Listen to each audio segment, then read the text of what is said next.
Bienvenidos y bienvenidas a la 23 edición de la Semana de la Arquitectura.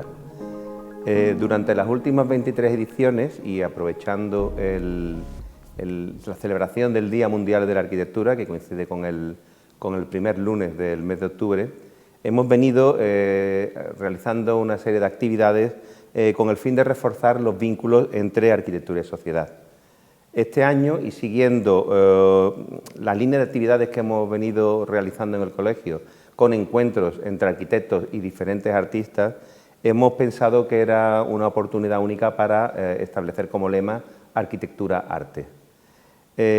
Para ello, no hemos pensado en la arquitectura como un arte, que según la RAE lo es, sino las relaciones, esos puntos de retroalimentación, de encuentros, territorios comunes que existen entre la arquitectura y otras disciplinas artísticas, escenografía, artes plásticas, fotografía, cine, música, etcétera. ¿Cuáles son los procesos y lenguajes compartidos y cuáles son las inspiraciones mutuas? Para ello vamos a comenzar durante estas tardes una serie de charlas y de diálogos entre arquitectos y creadores de diferentes ramas de las artes para tratar de hablar, de encontrar esos puntos de encuentro. Y como inicio de esta serie de charlas y de diálogos hemos decidido traer a una de las figuras fundamentales de la cultura española y que es un perfecto ejemplo de esa unión inseparable, en su caso completamente indisoluble, entre arquitectura y arte. Se trata de Juan Navarro Valdevez. Juan, muchísimas gracias. Juan Navarro Valdevez es doctor arquitecto y académico numerario de la Real Academia de Bellas Artes de San Fernando. Junto a la arquitectura ha desarrollado su labor creativa en diferentes ámbitos expresivos: pintura, escultura, instalaciones.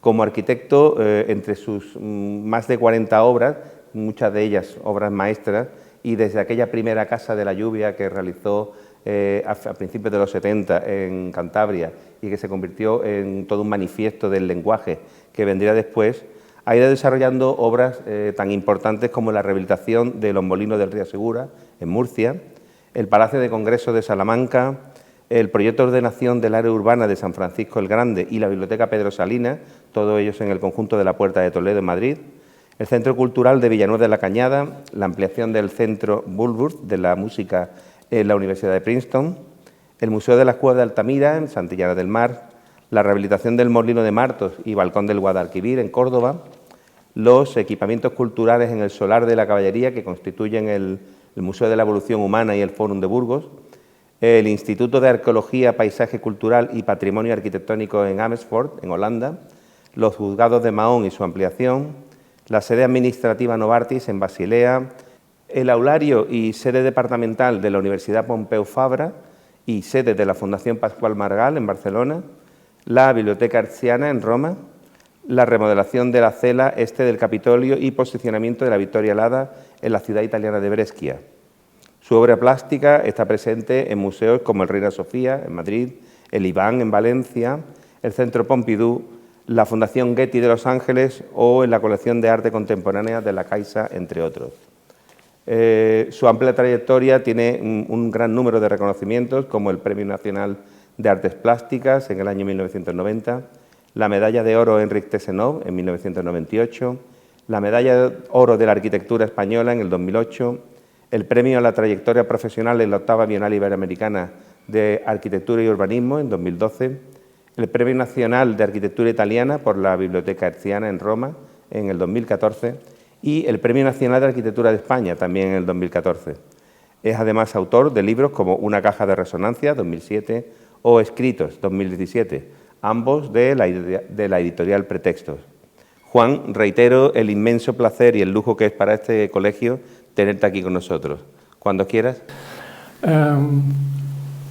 El arte, naturalmente la arquitectura es un arte, pero es un arte también que se nutre de otros muchos artes. Yo creo que siempre hay un trabajo que proviene de la experimentación más libre de las artes plásticas, digamos lo que ocurre en el taller del artista en su soledad, es generadora, es un punto de de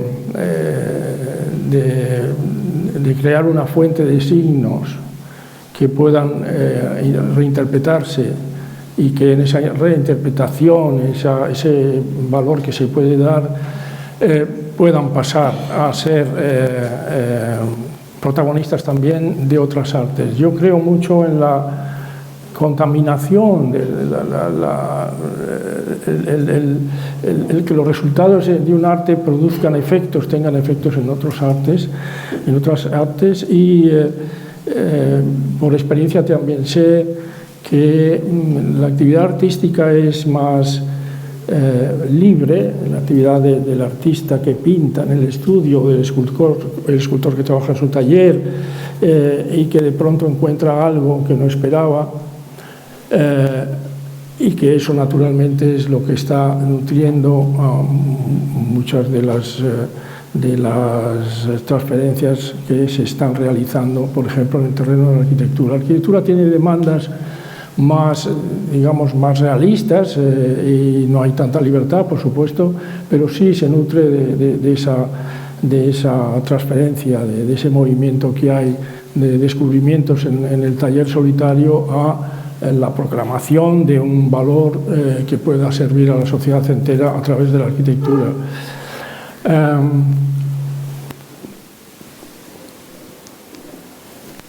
Por esa razón, cuando me dieron el Premio Nacional de Arquitectura del año 2000, ha dicho Juan Manuel, 14, no me acuerdo, que ha pasado casi tanto tiempo, pero en el año 2018, coincidiendo con la Bienal de Venecia, también a consecuencia de ese premio, la Dirección General de Arquitectura pues no veía bien la posibilidad de que se pudiera hacer alguna exposición de mi trabajo, que es, como digo, diverso en las artes, en un lugar como Venecia con motivo de la Bienal de Venecia. Y me ayudaron a realizar esta exposición, que tuve también la suerte de tener ayuda por parte de la Escuela de Arquitectura de Venecia y en particular por Alberto Ferlenga, que era el director en esos años, porque me abrió las posibilidades, pensó que sería interesante que mi trabajo pudiera exponerse en Ca' Pesaro, que es la Galería de Arte Contemporánea de Venecia, y que es un palacio extraordinario de Baltasar Longhena, que es el que, como saben todos los arquitectos, el arquitecto de la Salute en Venecia, ese preciosísimo iglesia, monumento de Santa María de la Salute de Baltasar Longhena, y que es el arquitecto que hizo los espacios que estamos viendo.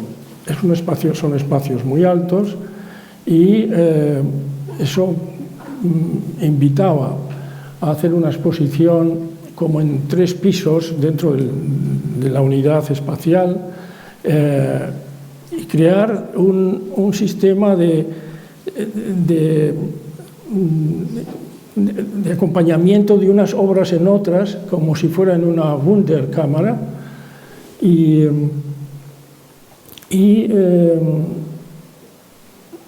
por tanto cubrir ese deseo que yo siempre he tenido de demostrar que efectivamente hay transferencias, que se pasa de un arte a otro y que están los distintos quehaceres, los distintos regímenes expresivos colaborando en un pensamiento, una idea del mundo que renovada, generalmente con aportaciones que son nuevas, y las transferencias que puede haber, no en el sentido formal, aunque sí también se da, pero sobre todo en un sentido, por lo menos en mi caso, en un sentido más conceptual, como de experiencia o de guía de experiencias que las obras artísticas producen en los espectadores y se diseminan a través de las experiencias, por ejemplo, del espacio y de la arquitectura. Lo que hace la actividad artística es, yo creo que algo verdaderamente extraordinario. Lo sabe cualquier que lo practica diariamente. Y es que el arte, y da título a la conferencia, es un fin sin fin. Es un fin al inicio, la propuesta que uno hace para comenzar un cuadro, por ejemplo, una obra, un dibujo, lo que sea. Pero el arte tiene una virtud especial, y es que en un momento determinado de pronto aparece algo, un signo que descifrar que es nuevo, que no es el esperado. Y entonces se forma una relación muy intensa entre lo que es el trabajo del taller, generalmente es un trabajo solitario, y ese encuentro con algo que no sabes de dónde viene. Eso, pues, los artistas y si hay aquí jóvenes que practican, se habrán dado cuenta que eso ocurre y que es una de las satisfacciones mayores que uno puede tener, es el encuentro no esperado. Esa idea de que el arte es un fin, pero que no tiene por qué llegar a cumplir ese fin, y entonces es un fin que tiene en parte un fin que no existe, que es otra cosa. Hay una frase, un comentario de Marcel Duchamp que expresa perfectamente ese sentimiento de encuentro, que también Picasso lo explicó, y dijo: yo no busco encuentro. Eso es un fin sin fin, es un fin sin fin, no es el fin que uno esperaba. Dice Marcel Duchamp: lo que produce el artista viene determinado por dos factores sobre los que apenas tiene un mínimo o ningún control consciente. Eso es variable, a veces es más, a veces es menos. De ahí que siempre exista un desajuste entre intención y realización, entre lo no expresado pero pretendido y lo expresado sin querer. Es una definición muy inteligentemente explicada que da idea del fenómeno de esa llegada, ese advenimiento de unos signos que son ajenos.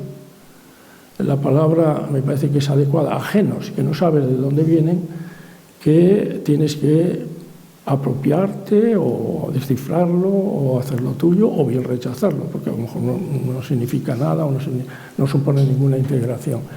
Pero es muy importante, por lo menos en mi propia experiencia, que el arte es lo que me ha hecho más producir, en mi caso, una idea de arquitectura, una idea de qué se puede hacer para estar en el mundo amparado y digamos, sujeto a la experiencia y a la convivencia con lo construido.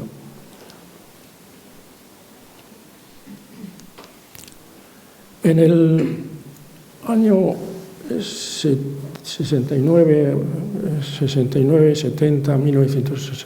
70, como yo tenía también una vocación, de hecho hice una exposición justo al terminar la Escuela de Arquitectura en el año 65, después de terminar mi carrera, hice una exposición ya en la Galería Edurne de Madrid, y estaba simultaneando mi trabajo artístico, una tesis doctoral muy, digamos, científica, era como aplicando la teoría de sistemas al urbanismo, pero me ayudó también muchísimo para incluso poder pedir una beca a la Fundación March y ir a ver al profesor Georgi Kepes del Center for Advanced Visual Studies en el MIT. El MIT tenía un center de artes visuales que se había creado muy recientemente, o sea, yo creo que en el año 66 o 67, de manera que en el año 70 me acerqué al despacho de Georgi Kepes y le dije, me gustaría poder venir aquí, quizá le interese ver el trabajo que ya he hecho. Me dijo que le parecía que era un escaparate que invitaba a entrar y por tanto me aceptó, y la Fundación March me dio la beca con la que pude ir, y además el MIT me daba un estipendio, un pago, porque trabajaba como fellow in residence, o sea, estaba trabajando en el espacio que me dieron en el MIT, que veremos luego en una imagen. Y de ese trabajo, que al inicio era como con unas intenciones más científicas, características de los objetivos que se marcaba ese centro dentro de lo que es el MIT, de un arte que hiciera, que pudiera, digamos, hacer dentro de él nociones científicas y técnicas. Y yo, en un momento determinado de mi experiencia allí, en ese centro, empecé a desnudarme de esa mentalidad. Pensaba entonces que había mucho que hacer en el hombre no asistido por más tecnología ni por más ciencia, sino fomentar la dotación natural humana, nuestros sentidos, nuestros sentimientos, nuestras percepciones, digamos, sin intermediarios de ningún tipo, porque yo veía que estaba ocurriendo una falta de equilibrio, una especie de creencia en la salvación, de que las tecnologías nos podían salvar de muchas cosas, que ahora estamos viviendo un fenómeno de ese tipo muy acentuado, que yo creo que encararlo, tratando de proporcionarlo con lo que es las manos sin herramientas, sin prótesis, tratando de ver lo que hay en nosotros mismos, en la propia naturaleza humana, que ya es muy rica, y nuestro sistema neurológico es muy complejo y extraordinario, y aunque la inteligencia artificial quiera adueñarse de esos aspectos, yo creo que hay algo que es quizá mucho más difícil de alcanzar, y es precisamente esa labor de sensibilización, que yo creo que veía que era necesario. En fin, era una propuesta. Entonces hice unas instalaciones muy sencillas. Una de ellas es lo que llamé Interior 2, que es la que estamos viendo en la imagen, y que en el fondo sí da una idea de la arquitectura, porque tiene un origen muy basado en la propia arquitectura. Lo que estamos viendo es, en esa cinta amarilla, la expresión del campo magnético terrestre. El campo magnético terrestre es verdaderamente una casa, es la creación de una casa, porque es precisamente el magnetismo terrestre, lo que por un efecto dinamo que no entiendo muy bien, pero que es lo que dicen los científicos, libera al planeta de los flujos de alta energía que podrían ser destructivos. De manera que la cinta amarilla que hay en el suelo es una presencia de la habitación natural, que yo espero que siga siéndolo.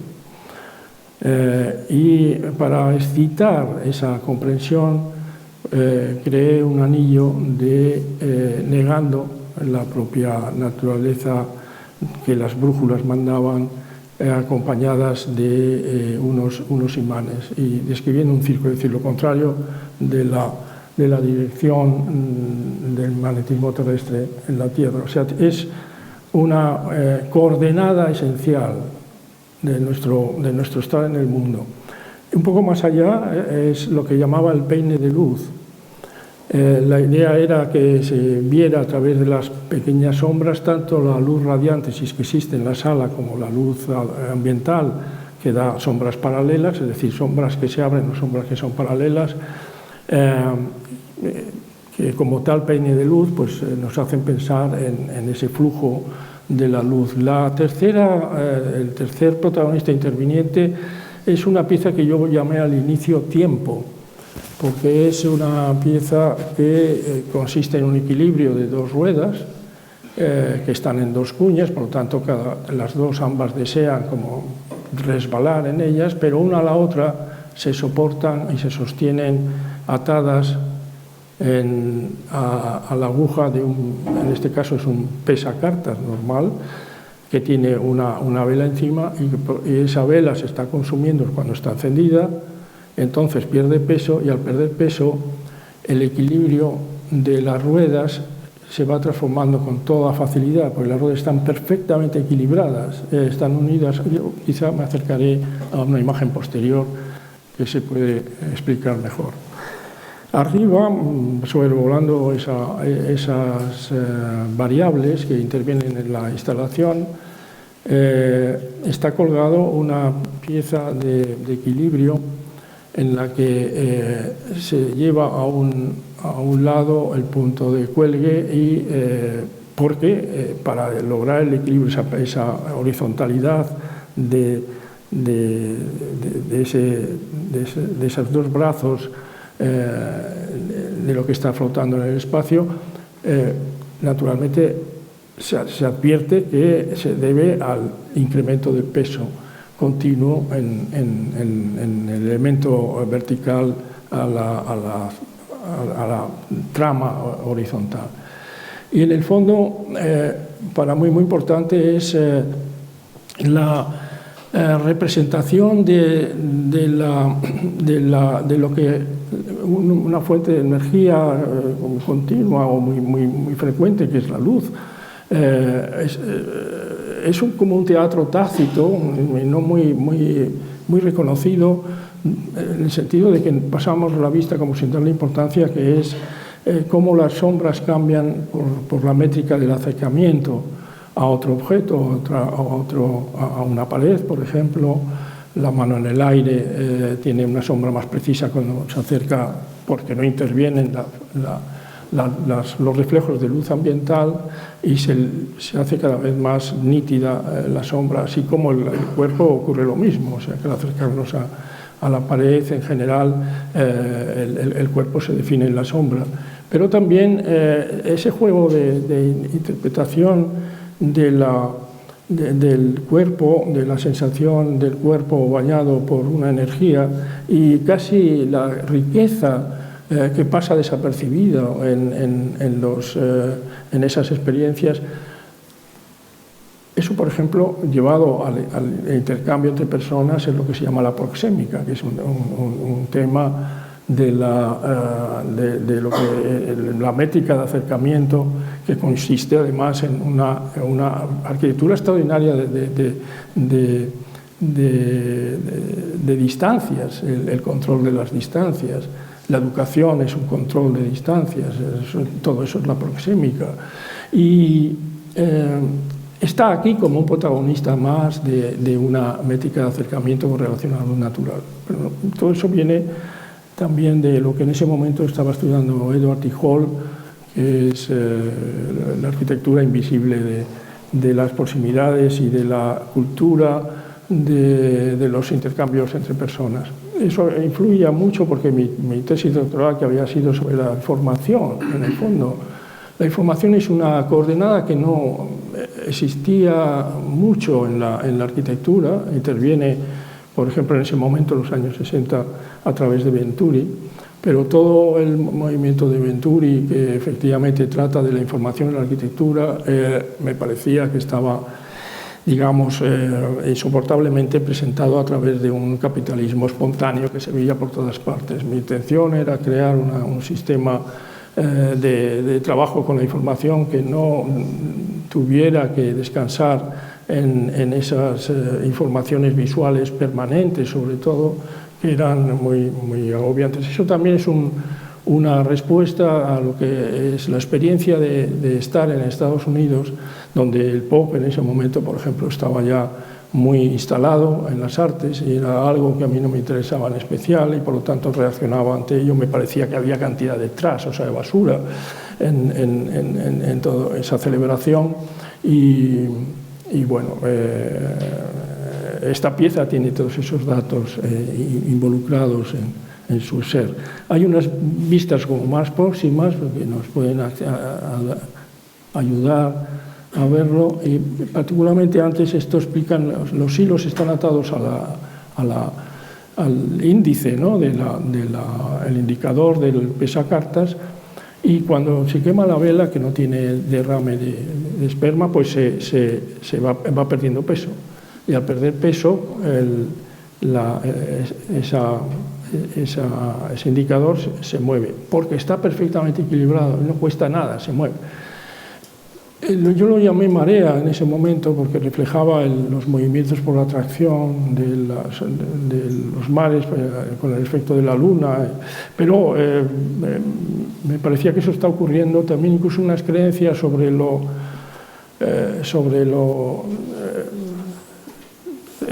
creencias en que el medio ambiente se conserva por equilibrios, pero realmente la naturaleza es inexorable, o sea, siempre hay una energía que se va perdiendo.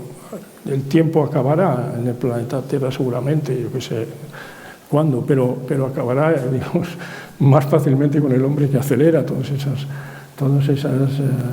intervenciones. Lo que quiero decir es que es una pieza que refleja también el proceso entrópico.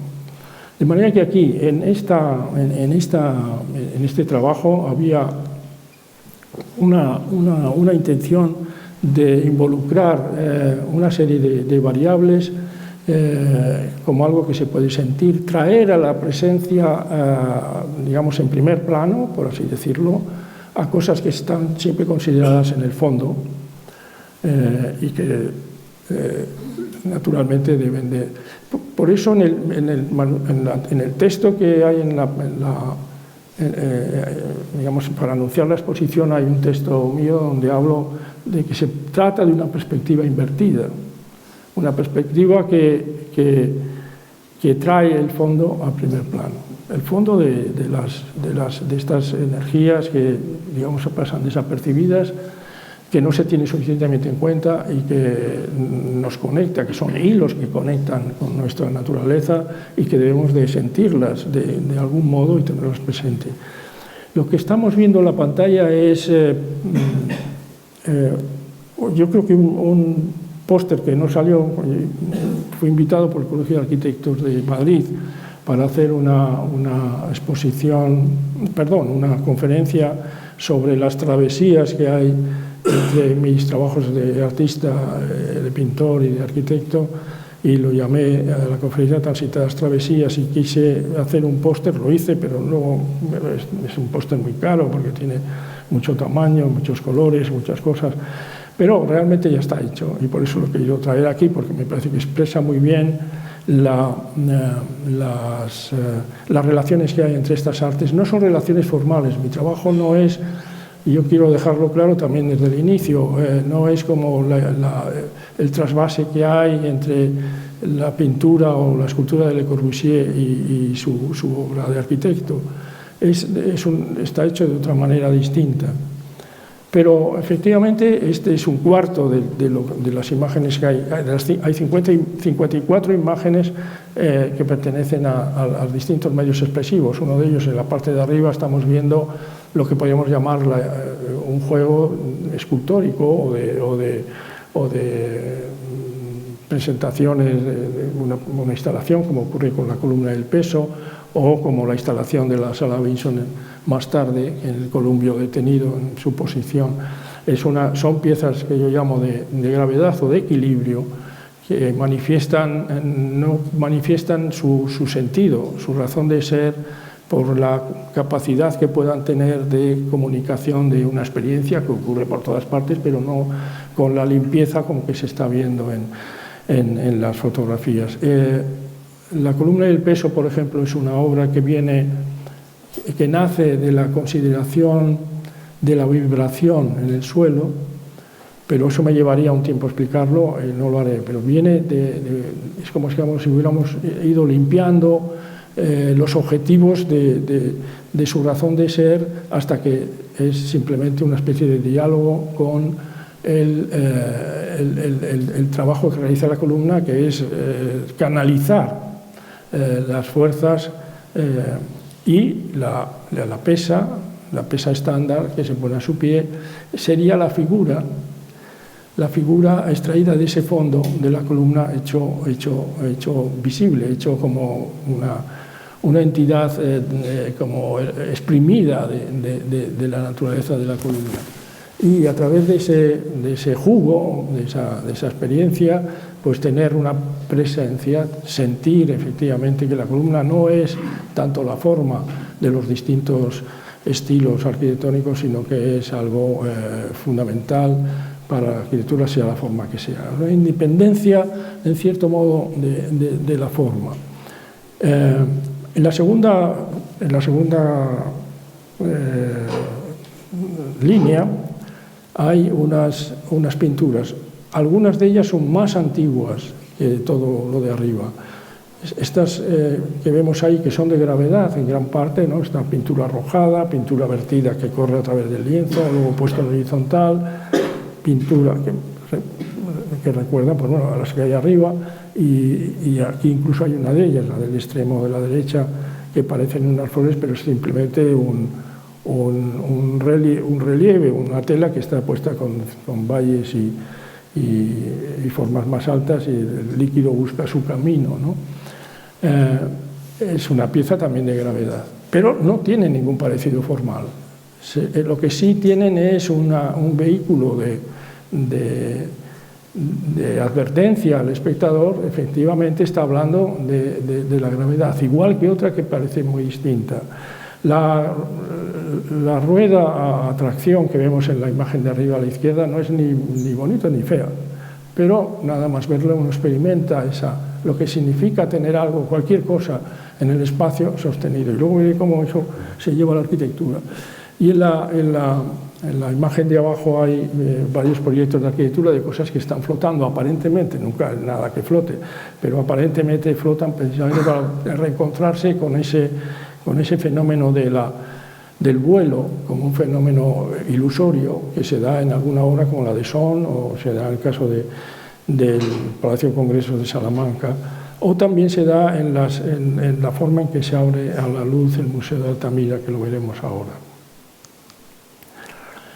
Vuelvo a la instalación que he explicado antes, porque esta es la fotografía que hice en el Center for Advanced Visual Studies. La que hemos visto hasta ahora está hecha en el Reina. El Reina tiene esta instalación en su almacén, y las fotografías que hemos visto se corresponden con la instalación que se hizo en el Reina con motivo de los encuentros de Pamplona, una exposición muy, muy grande que coincide un poco con esta época, y me pidió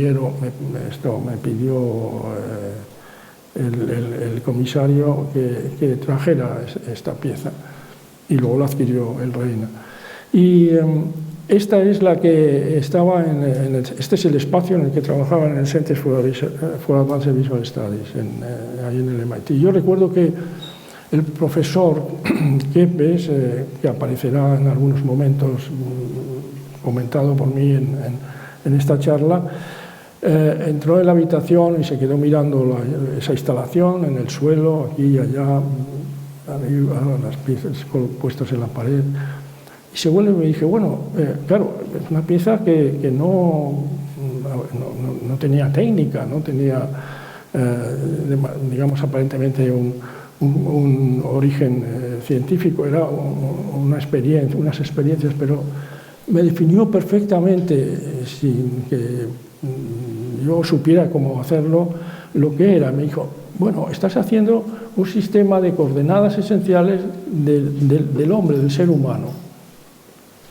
Y entonces he pensado, efectivamente, eso lo había dicho al instante, no se me olvidará. Claro, realmente estaba acostumbrado a ese tipo de visión. Era, bueno, efectivamente, son coordenadas, porque hay un sentido oculto, pero como de métrica, ¿no? Como por ejemplo esas pesas que cambian de tamaño, los bastoncitos que aparecen aquí y allá numerosos, las brújulas que también son indicadores métricos, las sombras que también son indicadores métricos. Había una intención de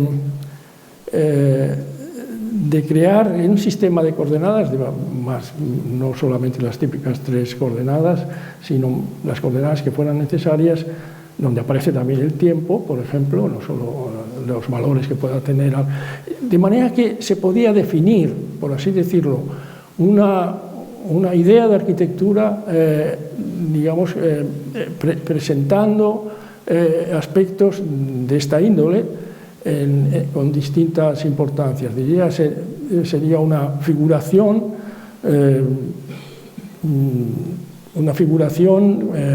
por variaciones en la presencia o en lo que podríamos definir casi con 5 coordenadas, con 5 números, 5 valores, y aparece una idea de arquitectura.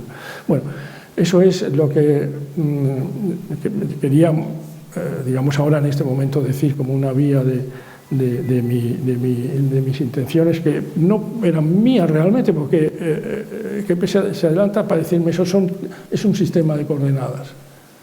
Y luego pensamos, pues efectivamente es un sistema de coordenadas, o sea que yo estoy hablando de algo que todavía no tiene una disposición, no ha tenido un cuerpo, pero tiene componentes que son estas.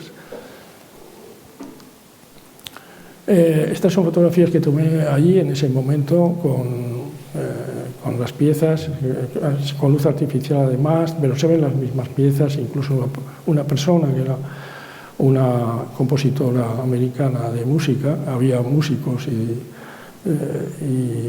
artistas de distinto tipo, conceptuales, había Nam June Paik que estaba montada, había gente con distintos objetivos de expresión artística en el center y bueno, ella era una de las que estaban en esa habitación y se le ve ahí en los pies pisando precisamente la pieza que pertenece al magnetismo terrestre. Luego, bueno, al hacer esta instalación y presentarlo como unidad, se me ocurrió, pero tiene su importancia, porque todas estas cosas son muy rápidas y no sabes quién te las inspira, pero realmente pensé que debían de ser iguales el peine de la luz y los dos brazos de esa figura colgada que tiene un peso desplazado hacia un lado y por lo tanto la horizontalidad. Y además que al establecer ese contacto adquiere también valor la horizontalidad, como la del suelo, entre el suelo marcado en blanco y la pieza metálica. El magnetismo terrestre, que no es eléctrico, el magnetismo terrestre está ocurriendo siempre. Y esta es, digamos, la primera idea de que la brújula marque en el suelo el magnetismo terrestre en su dirección al norte y un puente con imanes de una brújula que se opone a esa dirección, lo cruza, un puente, por así decir. Y esta sería en concreto estas piezas normalmente las hacía separadas y después las unía para crear ese sistema de coordenadas esenciales. Y este es un dibujo que me interesa mucho porque refleja una intuición que he explicado antes como el magnetismo terrestre como casa, como protectora como algo que nos protege de un daño que viene de fuera, y está expresado en llevar a lo alto la cinta amarilla, que es la misma dirección pero con un sentimiento de cubrición o de casa en el dibujo. Todo esto son dibujos que luego he interpretado, pero que son intuiciones y que es parte del trabajo artístico, como dejarse llevar. Bueno, si esto fuera así, ¿cómo puede? Y dices, pues sí, puede ser como una casa. Bueno, son, digamos, experiencias que conducen que nos llevan, como he dicho antes, que te llevan por caminos no esperados, por un fin no esperado, un fin sin fin. La rueda del peso, bueno, expresa una atracción. El aro que vemos aquí está expuesto, en este caso, en el Palacio de Carlos V, en la Alhambra, ¿no? Es un lugar prodigioso donde expuse hace unos años. Y es la misma rueda que se ve arriba con su cuelgue imposible y parece que quiere escapar hacia lo alto, hacia la luz. Antes hablé de los recursos del cuerpo humano y de la sensibilidad humana para ampliar en lo posible las experiencias. Y esta imagen responde a eso, lo llamé equilibrio compartido. Es un equilibrio que no es posible si no tiene una ayuda en el peso, porque digamos, cualquier mínimo movimiento de la mano, si tuviera la rueda solar, se caería al suelo. Pero en este caso no, perfectamente incluso se puede mover algo la mano que no se cae porque lo sostiene. Digamos, ese tipo de diálogo, de un diálogo que se experimenta en el cuerpo, pero que tiene su prolongación, aunque sea una bobada, todo eso para mucha gente será absolutamente absurdo, pero es una experiencia que se puede engrandecer y puede llevar a convivir con ese teatro tácito de nuestro entorno con muchísima más intensidad de lo que actualmente hacemos. Pero también ayuda a la arquitectura. Por ejemplo, estamos viendo una maqueta del Museo de Altamira,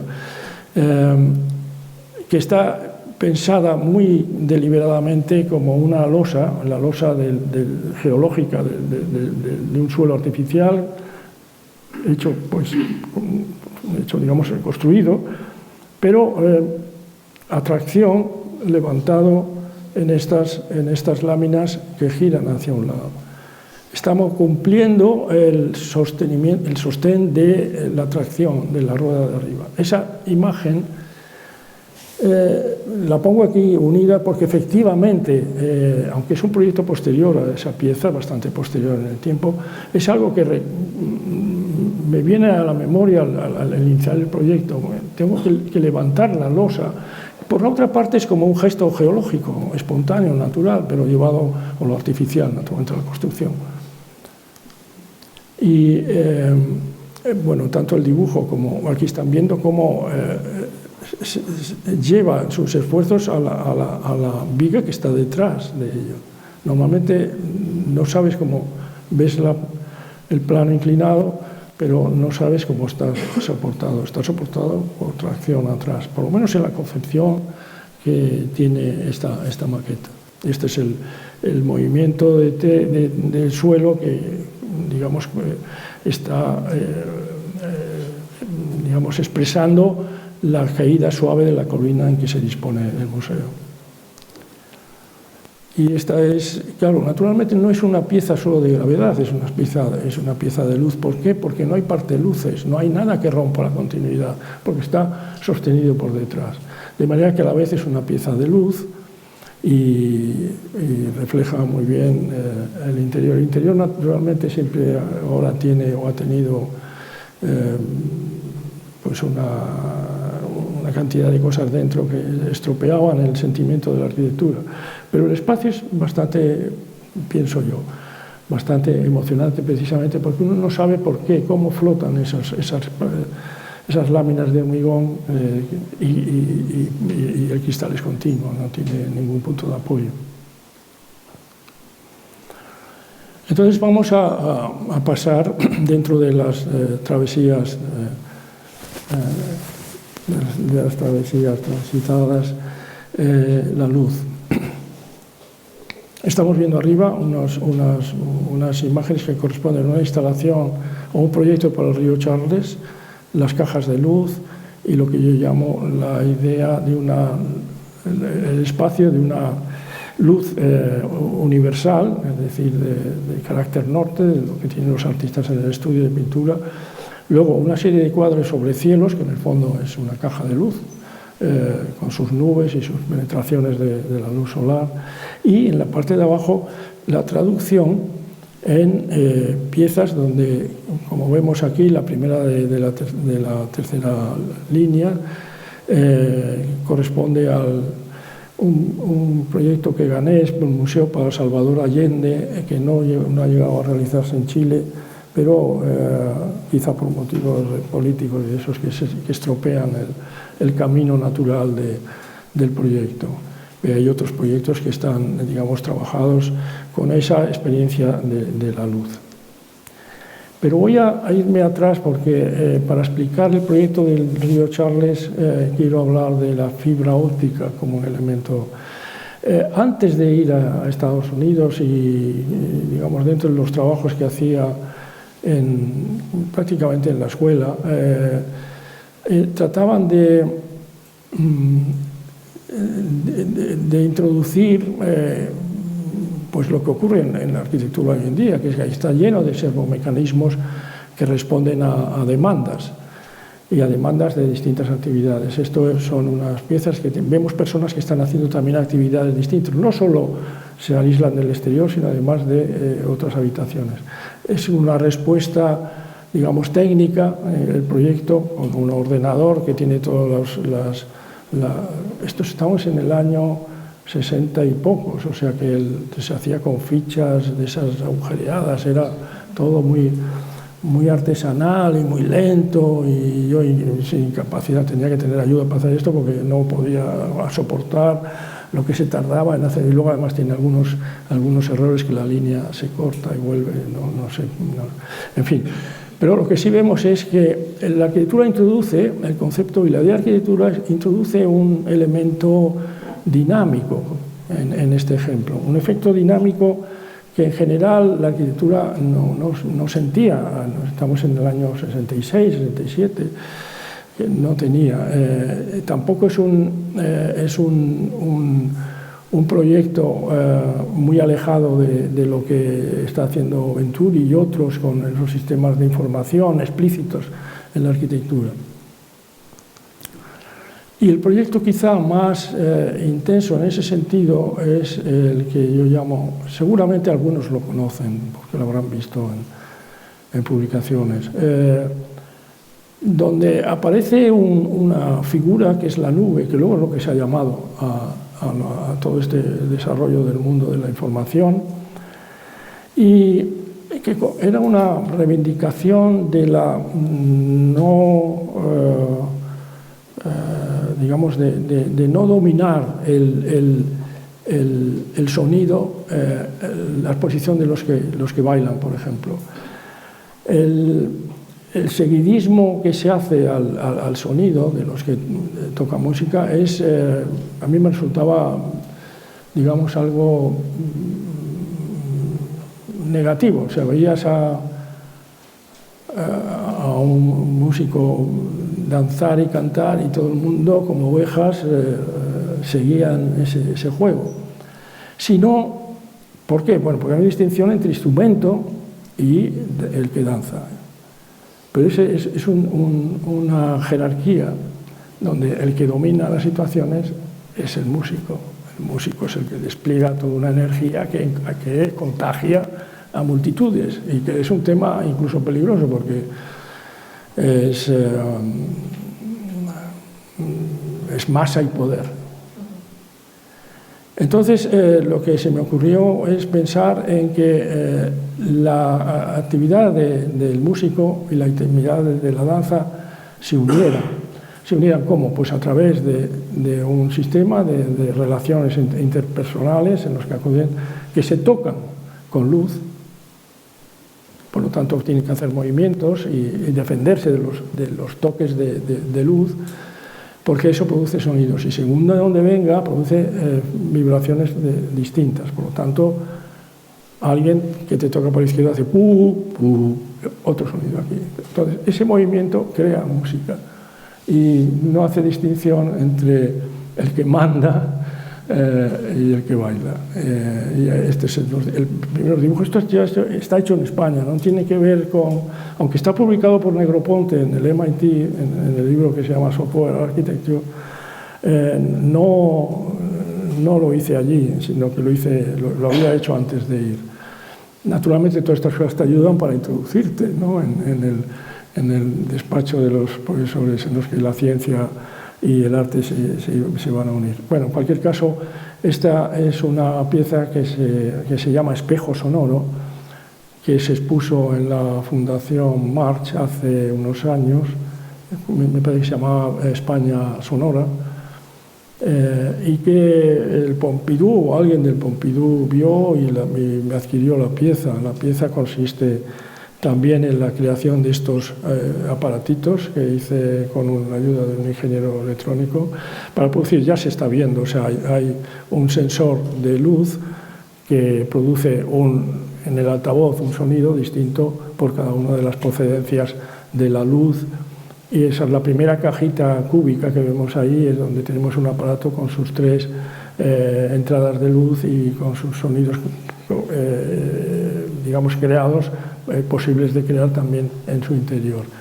E incluso la niña que aparece aquí con un collar sensible a los rayos de la luz, producen unos sonidos distintos que vengan de donde vengan. Bueno, pues eso es una sinestesia, o no sé cómo llamarlo, una exosomática, una sinestesia de que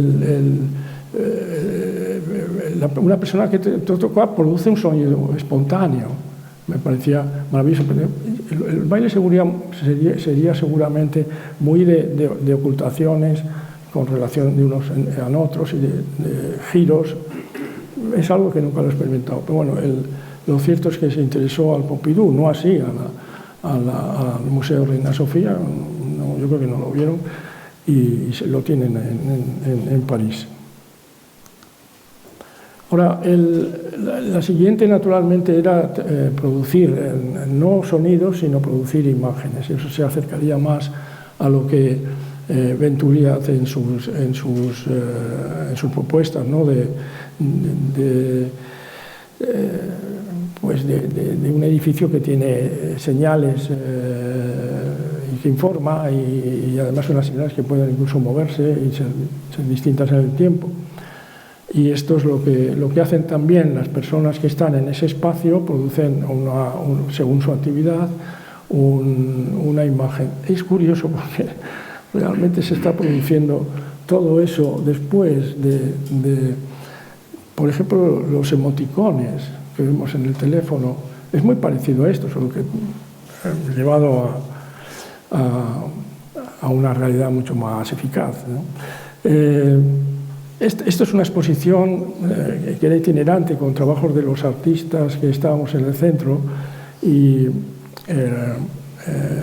tiene mucho que ver con la pieza de proxémica y con los sensores habituales que existían ya en el mercado, sensores de presión, sensores de intervención en un área determinada o sensores de presencia, que tienen distintos tipos de sensores y que ocurren, digamos, en todas las casas, pueden ocurrir para detectar a los ladrones o los que entran o los que tratan de abrir una caja, lo que sea.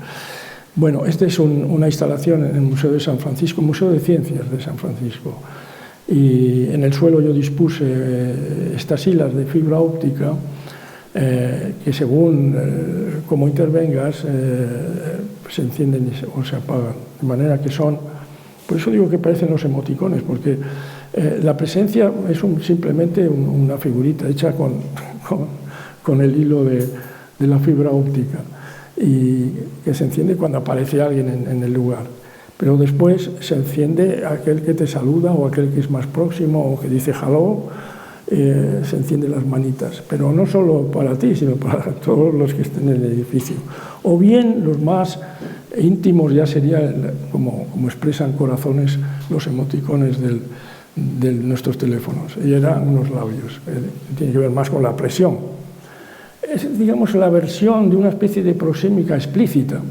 Y bueno, todo esto dejó de interesarme, realmente me parecía muy tonto. O sea, después de todo, la proxémica es mucho más inteligente que estos aparatitos, porque es mucho más matizada.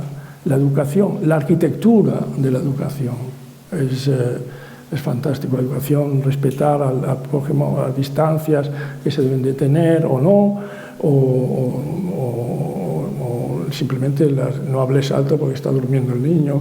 De ese tipo de observaciones, una educación simple. No necesita tener ni pantallas, ni membranas disuasorias, ni nada. Bien, por lo tanto, lo que me interesaba era usar los métodos naturales, el cuerpo y la luz.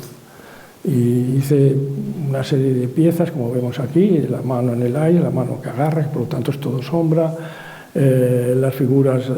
Por cierto, que Nam June Paik, que entró en mi cuarto de trabajo, vio la imagen esta del hombre, la mano y enseguida me dijo, esto es interesante. Yo creo que se daba cuenta de que era una obra de carácter informático. La tercera es una idea del envejecimiento de las imágenes, que deberían envejecer e incluso morir. Y es que es una sombra hecha por la luz, la ocultación de la luz, por ejemplo, de la mano, pero con un líquido que es el origen de la fotografía, no es un bicromato de no sé qué, pero que, como no tiene fijadores, pues se va, si levantas la persianita blanca, pues se va muriendo, muere. Y es natural además que muera, ¿no? Que no se vea, en ningún momento que no se vea nada. Y después está una pieza importante para mí, que es la del libro de las sombras, que tiene que ver mucho con un autor que me fascina, que por lo que tiene de ambición de establecer una referencia que complemente el objeto libro, que es Mallarmé. Mallarmé tiene muchas observaciones sobre el ritual en torno al libro. Incluso la espacialidad que se da en QTD es porque sabe que esa hoja de papel pues incluso está sujeta a la gravedad y va escribiéndose, y a las distancias espaciales que se queda. Es decir, está manejando algo que normalmente el escritor puro no tiene en cuenta. En este caso, estas hojas puestas a la luz, con la luz en distintas posiciones, o puede ser a lo largo del día, producen unas sombras que oscilan, a veces van a la izquierda, a veces a la derecha. Normalmente cuando vemos la luz del sol o de una ventana próxima, no nos fijamos en que hay unas sombras que están conviviendo con lo que leemos. Y sin embargo, esa dimensión un poco oculta, me gusta resaltarla como uno de los intervinientes en el ritual de la lectura. Pero además, en esta pieza son fascículos, no son solamente una hoja de papel que a la luz, son cuadernillos. Y con esa instalación hice una pieza que a lo mejor me hubiera gustado traerla, pero está en este momento en el Club Matador de Madrid, en una exposición que montó Vicente Todolí, y eligió una de las piezas, fue esta. Esto es algo que a mí me fascina, es el cuadernillo desplegado. Eran cuadernillos de distintas hojas, donde vemos la luz en la cara de arriba, abiertas, y detrás hay luces que entran por los bordes, pero son negras. Y hay un texto muy bello de Mallarmé que se define escribir el tintero, o sea, es un auxiliar de escribir, con su bota negra, en la que se encuentran todas las conciencias de lo que va a escribir, claro.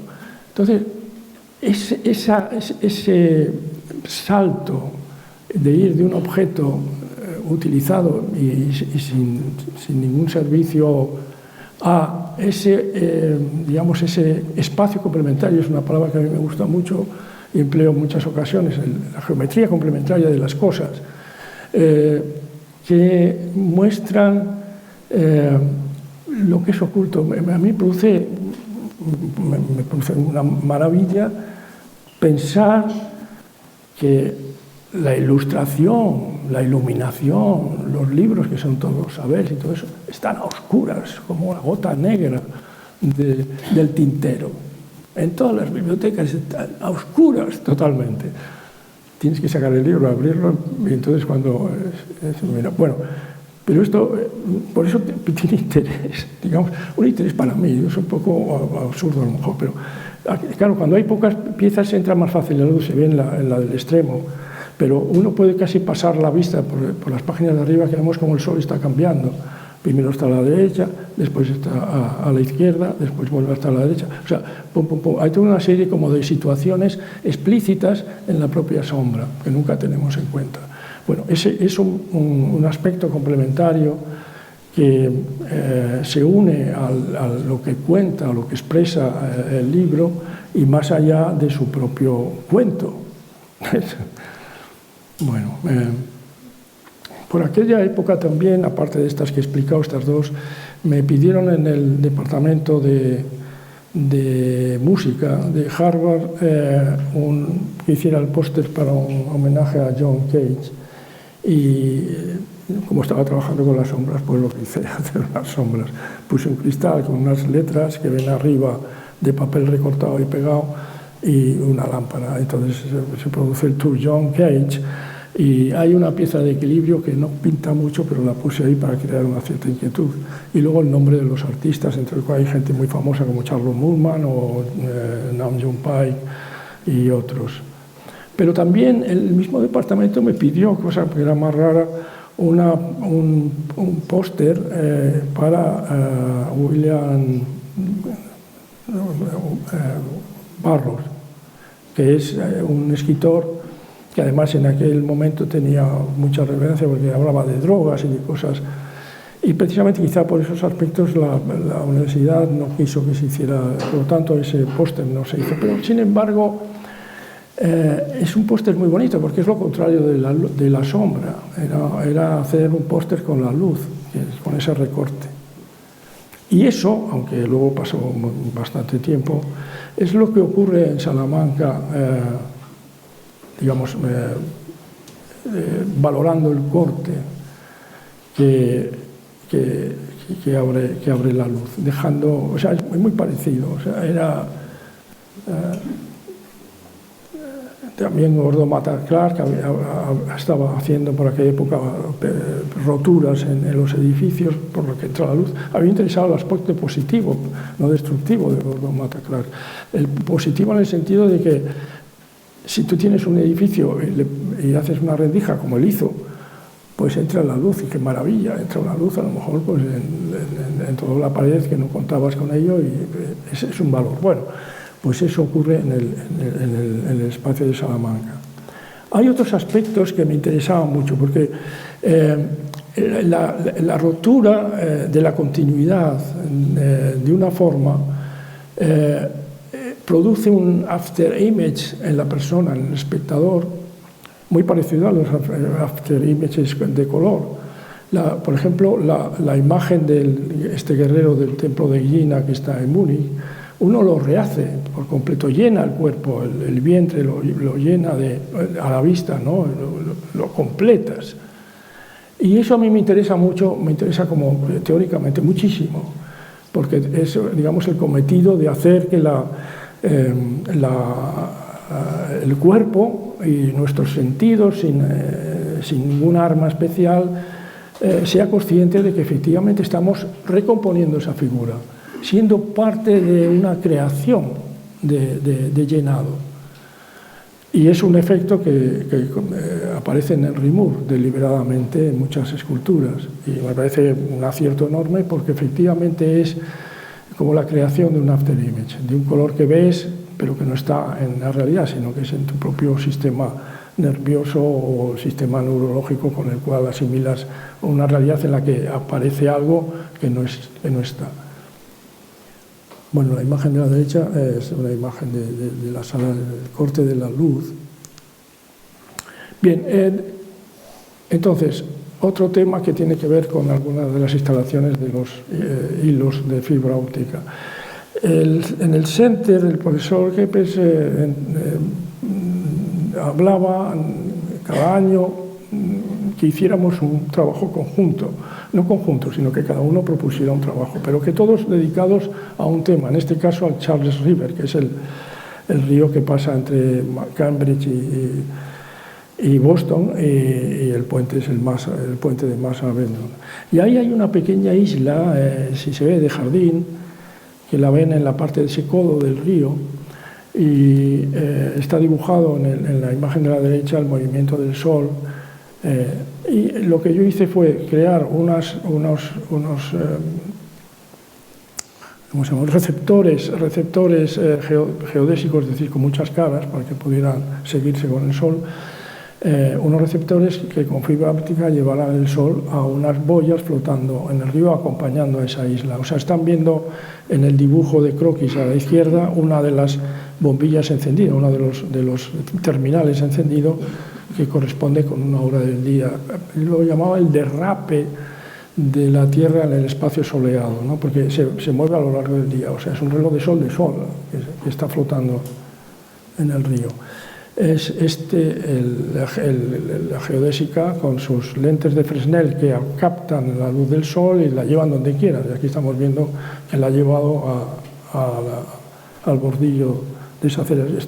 La fotografía está hecha desde el estudio que tenía aquí donde estoy, o sea, una ventana, que es que se ve aquí. No ven la ventana y está entrando el sol. Y cómo al moverse el sol se va centrando, o se pone en posición más, digamos, más perpendicular a lo que es la lente de Fresnel. Por lo tanto, eso será unos minutos lo que tarda en ponerse en total luminosidad. En definitiva, es llevar el sol donde no está el sol. Estamos viendo esta imagen con receptores y diseminado en puntos, ¿no? Por la noche, en la otra parte de la Tierra. En cualquier caso, no tenía interés excesivo en el trabajo, explorar, por ejemplo, hacer un reloj de sol en el río, pues supone, pues como si la espiral Yeti, imposible, ¿no? De una cantidad de trabajos, de permisos, sería aquello. Nunca me interesó demasiado la explotación de la obra de arte, me interesa correr en los efectos de sensibilización a temas. O sea, lo que yo estaba haciendo era una serie de temas desarrollados hasta un punto que se entendía cómo se hacían sensibles y, por ejemplo, este reloj de sol, no sé qué, se transforma en unas lunas que se ven arriba, no sé si lo ven en la imagen, que están hechas con aceite, igual que lo de William Burroughs, que en cuanto sale el sol se iluminan más que la pared. Yo no sé muy bien por qué ocurre eso, pero es así, ahí se están viendo.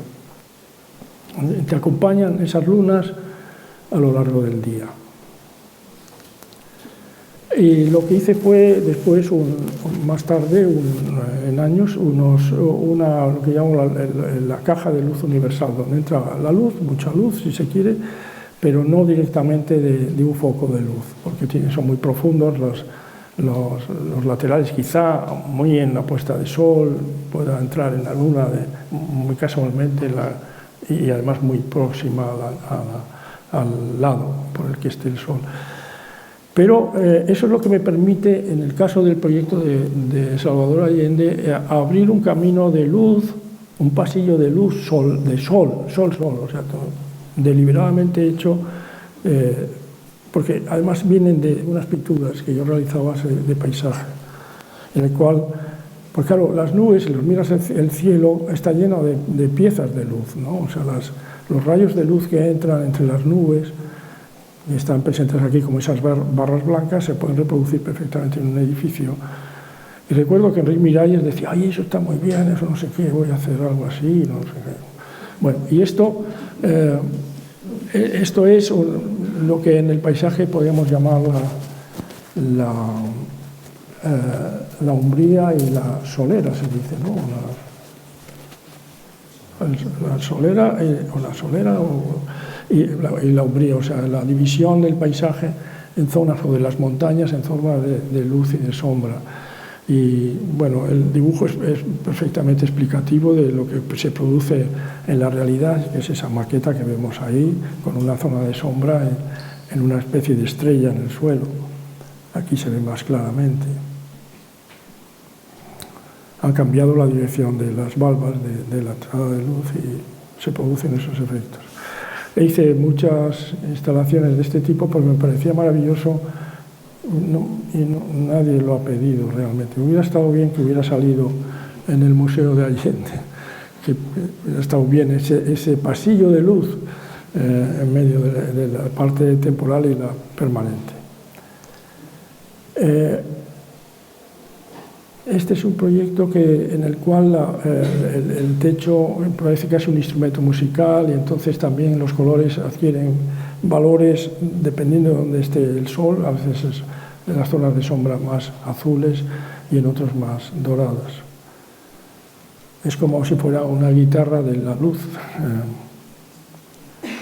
Bueno, y vamos a otro grupo de travesías, de transitadas travesías, que es la del cuerpo efectivamente mostrándose como los grafiteros en la calle, mostrándose en el espacio construido. Bueno, voy a poner algunas imágenes antes. Hice piezas donde hay grafemas, podríamos llamarlos, de carácter distinto, que luego apliqué para estas instalaciones, pero que tienen interés para mí porque siempre existe una idea de crear el abecedario de la manera de mover la mano. El abecedario, la mano es me gusta usar el término de los músicos, digitalizar la mano, hacer que la mano dibuje de una forma o de otra según, pues la izquierda es de una manera, esos borbotones de pintura es otra, los lineales son otra, las típicas de las sombras en temas paralelos, etcétera, ¿no? Esos que usé luego en las instalaciones y que, por ejemplo, dan pie a estas instalaciones. Una de ellas está hecha en en el CEGAR, este espacio doble del Museo de Álvaro Sisa, extraordinario, con una especie de graffiti de 6x6x6, o sea, muy grande en el espacio flotando, que está hecho por láminas, parece mucho mayor de lo que en realidad son láminas que están agrupando ya a distancia, y la acumulación de ese grafismo es muy, a mí me parecía muy grato, porque incluso tenía dibujos de muchos años atrás, de lo que estoy mirando, tiene que ver con la experiencia del action painting, pero llevado al espacio. Y en el caso de la fotografía del medio, estamos viendo un brise-soleil de unos dibujos de estos reproducidos que entran y salen del espacio, dentro y fuera de ese vestíbulo, y que crean una luz que parece un paisaje otoñal de árboles. Y luego el de la derecha es una instalación que hice por petición de Pierluigi Nicolin, de la revista, bueno, porque era una de las trienales del mueble y se le ocurrió invitar a varios arquitectos, entre los cuales estaba Álvaro Sisa también, para hacer un homenaje a un artista. Y a mí me dijo que hiciera el de Barragán, un homenaje a Barragán, que le gustaba la policromía, y como estaba haciendo estas cosas en el aire, pues digo, bueno, es un Barragán que se sienta en una silla de madera, esas sillas muy mexicanas, muy pesadas de madera, y se deja llevar por el ensueño que vemos arriba. La imagen de la izquierda me gusta mucho porque se ve muy bien lo que es ese brise-soleil que parece vegetal, y esta versión también es la Pompeu Fabra. La verdad es que esta imagen viene ahora, están publicando en Instagram fotografías de arquitectura catalana y me alegró que pusieran esta. Y de la derecha, y casi reproduce el paso de las luces entre las ramas más espesas del árbol en un envoltorio que es casi de papel, ¿no? Diríamos que es de papel, ¿no? Pero que consiste. Es un tema que a muchos les ha podido molestar hace unos años, pero yo creo que está bien. Me parece que es una manera ligera de crear brise-soleils, o sea, de tener control, y además la movilidad de la luz solar, que no se queda muerta, no solamente fijada a la ventana, por la distancia que hay, ¿no? Bien, esta es una imagen de una after image, algo que me interesa mucho, meternos en el sistema neurológico del cuerpo, porque y mucho antes. Si miramos el verde, vemos cómo puedes ir saltando un rojo más limpio en el centro de la imagen de arriba. Con eso hice la acción de los sombreros, que no voy a explicar. Y con eso hice una instalación que tiene repercusiones en la Casa de la Lluvia. Hice una instalación donde lo que se trata es de que el after image produzca imágenes visuales en el espectador, y puse una imagen para las sombras en la parte de arriba, y a la altura del horizonte hice una cinta de terciopelo rojo con unos tramos cortos de terciopelo azul. Y si nos aproximáramos a ella y lo viéramos con cuidado, veríamos cómo van saltando chispas entre los tramos del azul sobre el rojo. Me daba cuenta en el fondo de que hay una arquitectura sin ninguna necesidad de arquitectura, porque privilegia el espacio y el horizonte y produce este encanto de las luces internas del ojo, porque la cabeza se mueve en una especie de línea horizontal a la altura del hombre en pie, por ejemplo, ¿no? Ese es el caso de esto. Y eso es lo que me llevó a que el proyecto de la casa para mi hermano tiene muchas decisiones distintas e internas que no voy a explicar, pero una de ellas es la de esta, que es bien motivada por el privilegio de lo que es el horizonte visual, digamos el estrato que corresponde a la vista de los hombres. Como yo digo, en toda esta sala la vista de las personas se mueve a una distancia del suelo idéntica. Y hoy estoy un poco más alto, pero idéntica. Sería un espesor de estrato no construido perfectamente eficaz en nuestra relación con los demás y con el medio en el que estamos. Y como iba muy lenta la obra, pues la traté como si fuera una instalación, situando las ventanas que corresponden al prisma del horizonte o el punto de fuga en la ventana de delante, levantando con mucho cuidado con el suelo, porque ahí falta hacer el forjado del suelo, o digamos el acabado. Bien, la casa de la lluvia. Aquí se está viendo ese ámbito privilegiado de la vista sobre la librería, tiene un ancho y también por arriba entra la luz, y la luz de fuga, el punto de fuga de la visión en el frente, marcando casi un punto de referencia en el horizonte. Y en el patio de esta U, que es la planta de la casa, puse un árbol artificial porque no daba tiempo a esperar a que creciera, y se crea un ámbito bastante grato, que además en el croquis tiene una celosía para que se agarre la glicínea que luego la ha ido cubriendo. Pero va también marcando el eje de la entrada. Es una casa que se entra por detrás, por arriba, y nada más entrar tiene un eje que te lleva al punto de fuga más lejano del horizonte de ese valle que va descendiendo. Y dentro de ese concepto también el proyecto tenía, bueno, luego no se hizo, pero era como una sección, igual que la sección del valle, donde en distintos puntos ocurren o se sitúan diversos objetos que responden a la vida, por ejemplo, próximo a la entrada, los abrigos. Después hay una librería, son de cristal, y hay una librería pues con esto. Y después hay, próximo a la cocina de la izquierda, unas vajillas especiales en esto. O sea que hay como una sección no solo de la vista y del paisaje, sino también de la vida doméstica, de los enseres de la vida doméstica, ocupando ese pincho moruno que atraviesa la realidad de esa casa. Bueno, esto no se hizo porque evidentemente ellos no entendían por qué había que poner esas piezas de cristal. Y también, bueno, todo esto en el fondo son, si os fijáis en lo que estoy diciendo, todos son hilos, como hacía este Mallarmé, hilos que conectan con un objeto, pero que se extienden casi sin fin, sin terminar. Entre otras cosas, la región de la lluvia, que está en este boceto, dio nombre y además hice unas maquetas donde la casa, una maqueta o un objeto que tiene precisamente el Iván, lo compró y estoy feliz de que lo tengan ellos.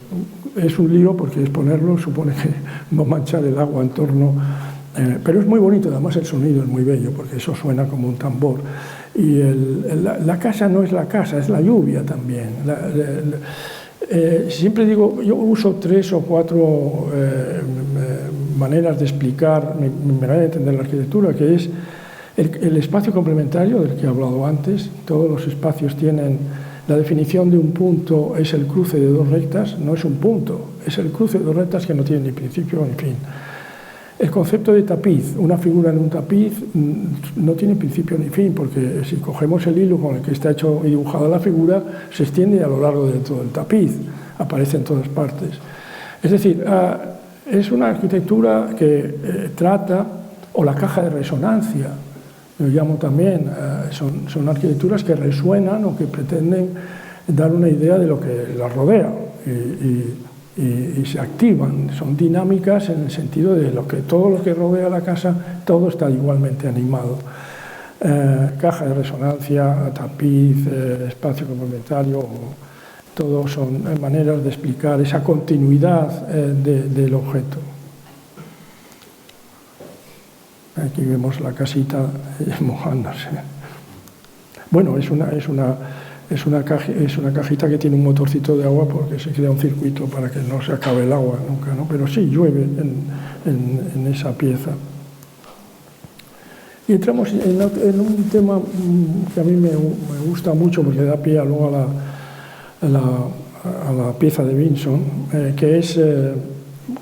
ya estaba a punto de irme del Center, había pasado unos años y pues o no sé, o me pidieron una exposición o algo, y bueno, pensé en el espacio, precisamente en el espacio que ocupaba Kepes antes de retirarse, porque coincide con mi estancia allí, que él cumple la jubilación y deja el centro, que vino Otto Pine, el artista alemán, como director. Entonces yo hice este dibujo, pero dije, bueno, pues eso es un acto fenomenológico. Estoy poniendo en la realidad una interacción subjetiva, que es mi dibujo, y si lo represento en la realidad, pues aparece una cosa así, que luego da pie a la pieza que hice en Barcelona y que ha llegado a tener bastante fama. Bueno, hice esta instalación. Lo más importante, yo creo que aunque había algunas piezas y algunas cosas, es la consideración de cuantísimas historias ocurren en un espacio vacío. Nosotros hablamos del vacío, pero el vacío nunca está vacío. El vacío, por ejemplo, tiene aire, y el aire lo respiramos, o sea, entra entre nosotros. Y el aire transmite las vibraciones. Y si nosotros respiramos y además el corazón suena, estamos también en una cámara, si fueras, ¿cómo se dice? Sinecoica, o tiene un nombre, anecoica, se produciría esa producción del cuerpo en cuanto entremos en el espacio. Y el espacio está, digamos, es sensible al atravesar simplemente el aire y las vibraciones de aire. Por lo tanto, todo el mundo del sonido, en cierto modo, se hace partícipe de ese vacío. No está vacío. Y bueno, eso es uno de los factores que al dibujar ese espacio y ese gesto fenomenológico también me llevó a la consideración. Hay líneas de contorno, por ejemplo las líneas continuas y líneas discretas, como son las que ese trazado característico de las sombras, que son, por otra parte, esenciales en lo que podemos considerar elementos ornamentales. Por ejemplo, el sentimiento de la respiración, que es aire que entra en nosotros y sale, puede ser es una ondulación, es continuo, a diferencia del corazón, que es como un redoble de tambor. Pum, pum, pum, pum, pum, pum. Bueno, el otro es un movimiento de este tipo. Entonces, como vemos, existen en los cuadernos de ornamento eso que, en cierto modo, casi se adivina ya en el propio dibujo al redibujar la sala, puesto que hay elementos continuos y discretos conviviendo. Y que posiblemente, pues, han sido, es la misma ocurrencia que han tenido, pues, todos los que han ornamentado los edificios construidos. Efectivamente hay líneas de continuidad, de contorno, de la cornisa que pasa y luego los elementos discretos. Los dos, digamos, enunciados ornamentales que veían la imagen traída de libros. Esta exposición tuvo una inauguración muy interesante porque vino un músico holandés que era experto en las piezas musicales, por ejemplo, de Duchamp o de John Cage o de Sweeters o de algunos artistas bien conocidos que habían trabajado con el sonido. Y fue una inauguración muy bonita. Hay una imagen que aparece mucho en estas instalaciones mías, que es una mujer que mira hacia adentro, como un espacio que está activado, encendido por la propia intervención, encendido, como si fuera, bueno, la máscara de una cara. Dibujar una habitación es algo muy parecido, no tiene distancia ninguna, es muy, en favor además de su definición, en las líneas que son continuas, las que pueden ser discretas. Bueno, eso es lo que ocurre también en el proyecto que hice, la instalación de la Galería Vinson de Barcelona, pero con colores, con cintas de colores, y pasaré un poco de prisa. Yo creo que en una noche me hice toda la instalación. Subido una escalera con las cintas de colores, yo creo que es de noche porque se ve que la ventana no tiene luz, y ahí es donde presenté el columpio, que es una pieza de gravedad sostenida con un hilo que luego además se une a un disco, un tocadiscos, que debería emitir música, pero parece que no se reproduce. Música que es de esas músicas que hacía John Cage, que era como poniendo un alambre en el piano o un objeto que sonaba aquello de una manera muy distinta. En lugar de los platos de discos, pues era un plato de orquesta pequeñito con un hilo y sonaba como campanas, bum, bum, bum, bum, bum, sonaba, porque todas las esquinas tenían sonidos diferentes, incluso velocidades diferentes, y entonces era una experiencia muy dispar a lo que es la fijación por las líneas del momento solar y sobre todo el columpio está detenido. O sea, el tiempo se acusaba con el sonido, pero se negaba con ese juego de afirmaciones y negaciones, los que están en esta instalación. Aquí se ve también, sin hacer nada, la ventana, y la ventana, digamos, con la cosmética y la máscara encima, fijada en su momento. Vemos aquí. Bueno, aquí están viendo, hay un hilo de acero que al pasar y se lleva a la cabeza y suena como digo, como campanas. Esta pieza estuvo también en la exposición de la Marcha de España sonora, y había sonido, se veía perfectamente, estaba no en la instalación, sino en una fotografía de instalación, porque había otras muchas instalaciones. La idea antes he hablado de crear abecedarios. A mí me parece muy importante que, pensando en modos de digitalización, o sea, el modo de tocar el piano con los dedos más fijos o menos fijos, etcétera, pues, o bien invirtiendo la pintura, hay muchas maneras de expresarse. Y aquí estaban reunidos. Esa es la idea de la colección, o sea, del abecedario. Seguramente faltan muchos, pero en general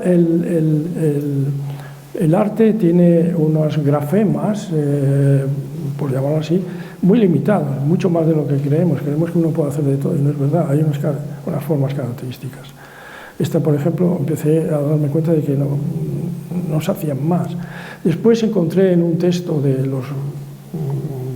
los garabatos que hacen los niños al crecer, tienen su alimentación, y ella habla de 27 formas características de mover la mano de los niños al hacer sus garabatos, y no más. Todos se reducen a eso. Me encanta la idea de hacer o hablar de abecedarios, porque esto lo que es un abecedario de los niños.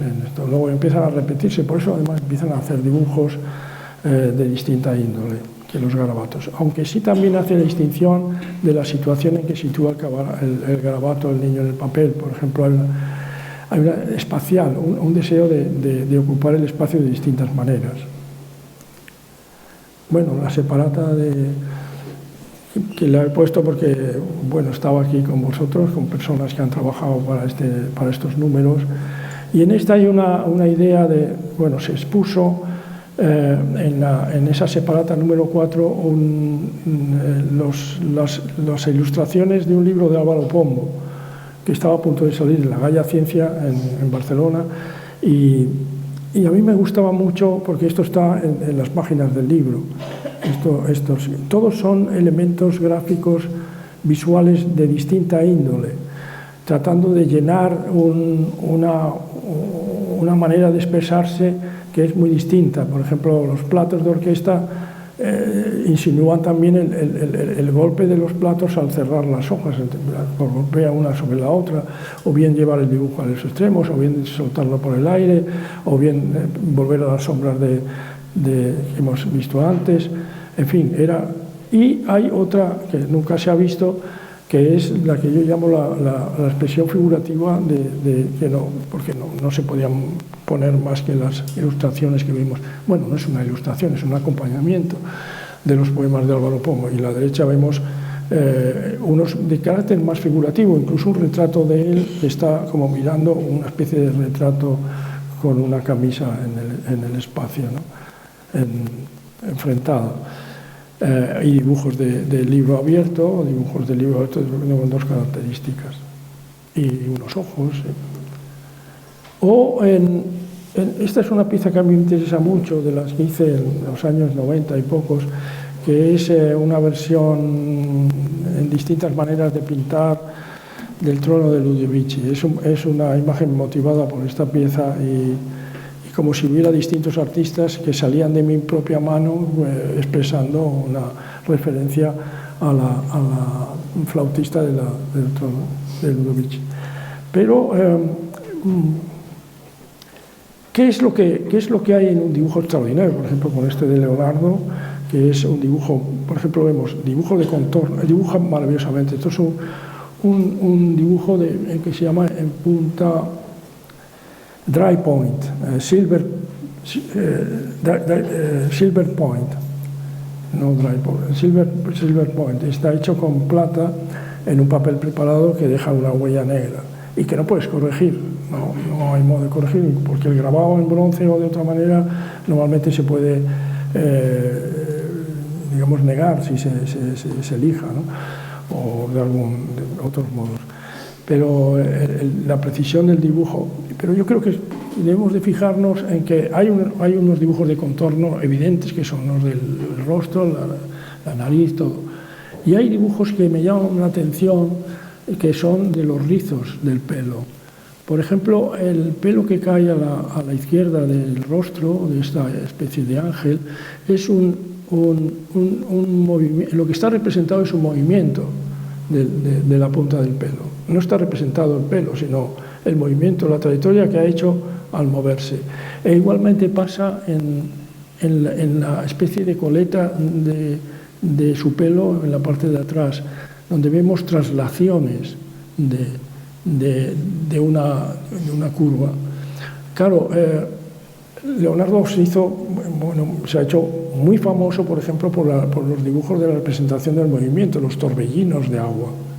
Ha hecho diluvios, ha presentado muchísimos dibujos de torbellinos que son figuras que no tienen contorno, pero él hace el mismo movimiento que el agua. O sea, son expresiones de lo que quería decir antes, de que la mano puede hacer cambiar de registro expresivo y estar hablando de una cosa muy distinta que en unos casos y otros. Y que analizarlos tiene muchísimo interés, porque Picasso tiene una habilidad de joven, de niño ya enorme, y una sensibilidad manual muy fina, que él va a negar inmediatamente, seguramente porque los artistas compañeros dirían: te has hecho un cursi ahí con los pobres, con los niñitos, no sé qué, esas hipersensibilidades de la pintura rosa de Picasso, y su reacción sobre sí mismo, sobre la manera de pintar, tomando como modelos, esto es para de Marcel d'Avignon, de modelos que yo creo que es como si se atara las manos con unas cuerdas y no hubiera ningún movimiento especial. O sea, parece que pinta con un palo y con una fuerza casi volcado en el dibujo, irremediable, ¿no? yo estoy seguro que obedece a razones psicológicas, y le están diciendo que se está haciendo un curso o algo así. Y es muy interesante porque, claro, esa nueva digitalización de tocar el piano a manotazos en lugar de con unas maneras muy sensibles, también llega a incoherencias verdaderamente sorprendentes, porque este tipo de... Bueno, es maravilloso, ¿no? El cuadro de Marcel d'Avignon es algo extraordinario. Pero curiosamente, la figura de la derecha, que es una figura muy lograda de lo que sería esa mano de palotes, tiene un cuerpo que es manierista, es un cuerpo clásico, por así decirlo, del manierismo o del barroco, como tiene una posición parecida al esclavo de Miguel Ángel, ¿no? Que también es una figura que parece yacente, pero erguida. Es una figura que además tiene que soportar por no tallando la piedra de atrás, porque se va a caer dormido hacia el suelo. Y esta figura de la izquierda también, es decir, está haciendo algo que por otra parte es genial, porque lo que hace es inventarse una manera de pintar, un mecanismo como de ventrílogo, donde conserva sentimientos expresivos que son muy delicados en el fondo del barroco y se da en toda su obra. Este es por supuesto es un cuadro del 6 y este es un cuadro del 30, yo creo, de Dora Maar, con gestos parecidos a los que ya ha inventado. Es decir, él pone una máquina, por así decirlo, a sus brazos a trabajar de manera como le da la gana a lo largo de su trayectoria. A veces puede ser muy fino y a veces es muy brutal. En el fondo lo que expresa es una capacidad de crear real las figuraciones más imposibles de pensar. Por ejemplo, estas son dos imágenes que las pongo juntos, lo veo conjuntamente porque la imagen de la derecha, que es el neoclasicismo, mejor dicho, de la figura de esta madre, tiene su posición de sentada exactamente sobre el mar, exactamente igual que la figura de la izquierda. Incluso ese trozo de tela que aparece en la espalda de la mujer aparece ahí de una forma extraña. ¿Cómo conserva la posición de las piernas, incluso la mano izquierda, que como no tiene niño, pues agarra a la derecha, y la mano derecha también la rodilla de la derecha, como ocurre en el cuadro lateral? Es decir, hace real algo que es completamente imposible de pensar en un surrealismo, que ya lo veía Apollinaire. Apollinaire decía, el concepto de surrealismo es superrealismo, superrealismo, no al revés, no salirse de la realidad, sino hacerla posible, y yo creo que en el fondo es uno de los que mejor expresan esa capacidad de hacer real esas figuras que por otro lado ha hecho muchísimas Picasso, de esculturas y también de dibujos muy definidos de mujeres que las ha transformado en figuras como completamente surrealistas, como si fueran talladas en madera, haciendo una especie de rompecabezas con la boca de la mantis religiosa.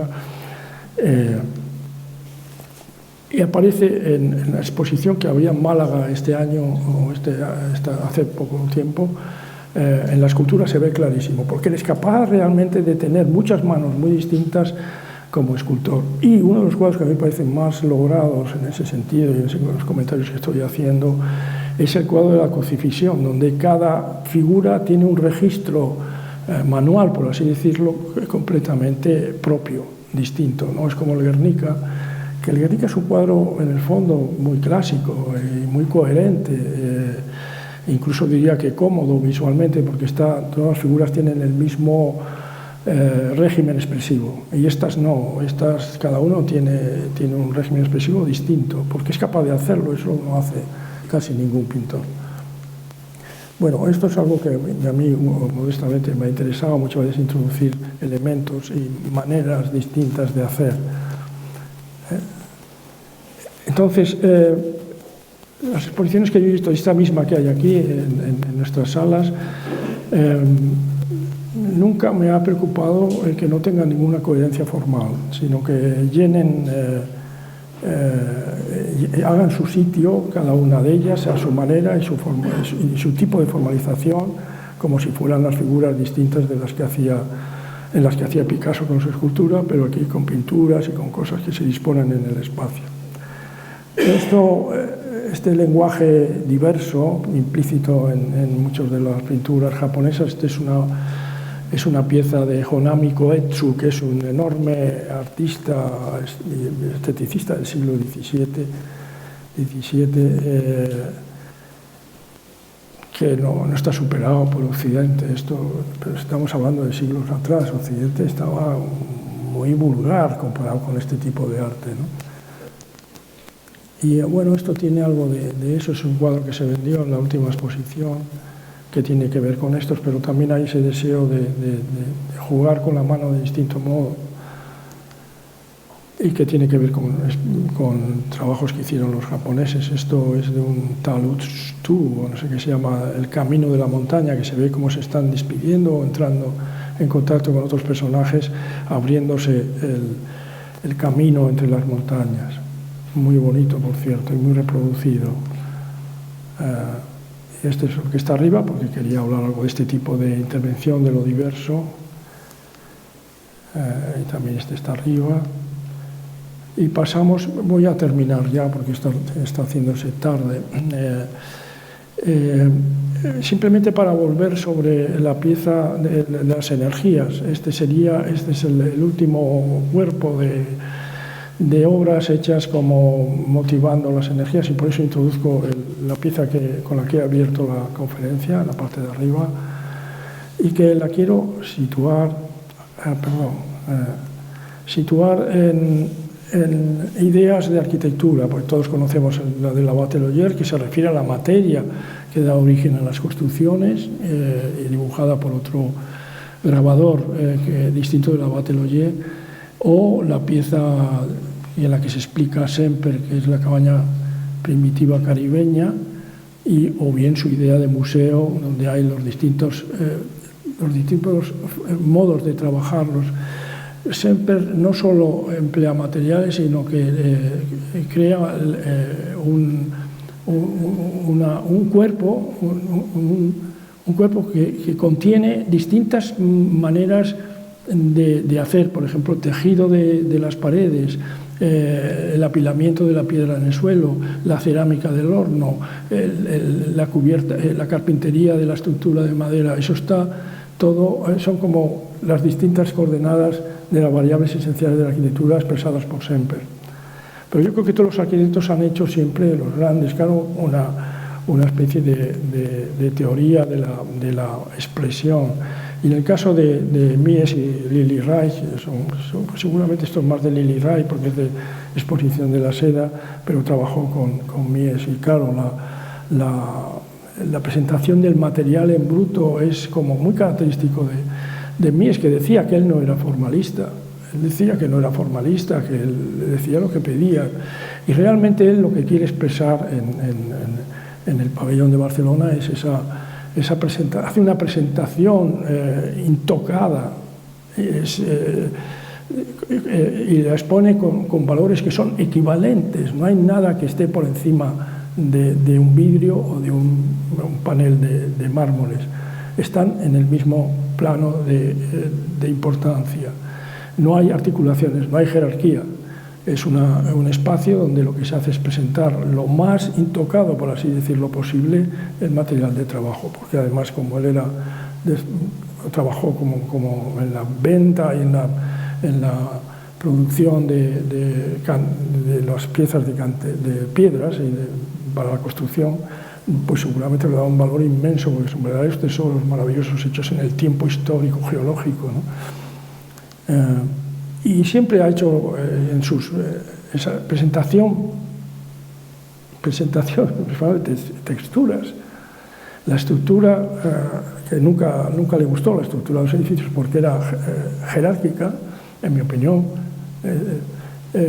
tiene esa presentación como trasladando las jerarquías estructurales a textura homogénea. Y en un momento como este, casi con 3 cortes de papel, ha hecho una propuesta del Convention Hall extraordinaria en lo que es tiene muy formado su idea de la arquitectura, quiero decir. pero tiene un personaje que le interesaba mucho a Mies, que es una especie de divulgador de ideas de la técnica, pero también incluidas en la biología, y lo llamaba biotécnica, por ejemplo. Me llama la atención, porque lo vi en un libro sobre Mies, una hoja de este libro de Raúl France, no sé cómo se dice, es austriaco-húngaro, y tiene un dibujo en el que se expresan elementos técnicos que componen maquinaria que siempre aparece en maquinaria. Claro, es una visión del elemento técnico como si fuera un radiolario o un protozoo o un elemento puramente biológico. Y algo de eso hay en la presentación que ocurre en Mies. Mies desciende a la articulación microscópica, vamos a llamar así, aunque no es microscópica para nada, pero en la definición de la articulación solamente para hacer este detalle técnico. Hay un salto como una distancia muy grande entre sus dibujos y presentaciones de los fotomontajes y esa precisión extraordinaria. Ese es el libro blanco de Mies van der Rohe, que es uno de los libros más mudos, pero mudos en el sentido que no tiene mucha lectura, pero la presencia de ese salto de la presentación de los fotomontajes y en cambio la decisión muy precisa me recuerda a lo de este libro que he pasado con los elementos que no faltan en la composición. Efectivamente está haciendo los parteluces de casi todos los rascacielos más o menos parecidos a eso que hizo en Estados Unidos. Georgi Kepes, como este es el libro maravilloso de New Landscape en Arte y Ciencia, que es del año 51, es un libro muy antiguo, y la exposición que hizo en la galería del MIT es esta que vemos a la derecha, es del año 51 también. Había en ese momento, que son muchos años los que han pasado, una idea de continuidad entre la apreciación de un mundo, que aparece, por ejemplo, a través del microscopio o de elementos eléctricos o de mil maneras distintas, como una continuidad de la naturaleza. Y esto hay como una secuencia. Uno de los primeros libros más bellos que hay para los arquitectos este de sobrecrecimiento y forma de Darcy Thompson, que es del año 1917. Y este es de Lancelot White, que es contemporáneo exactamente, o quizá un poco anterior al de Georgi Kepes, y es un libro entre los aspectos de la forma, pasando por la naturaleza, por todas las ciencias naturales, en continuidad cómoda y absoluta.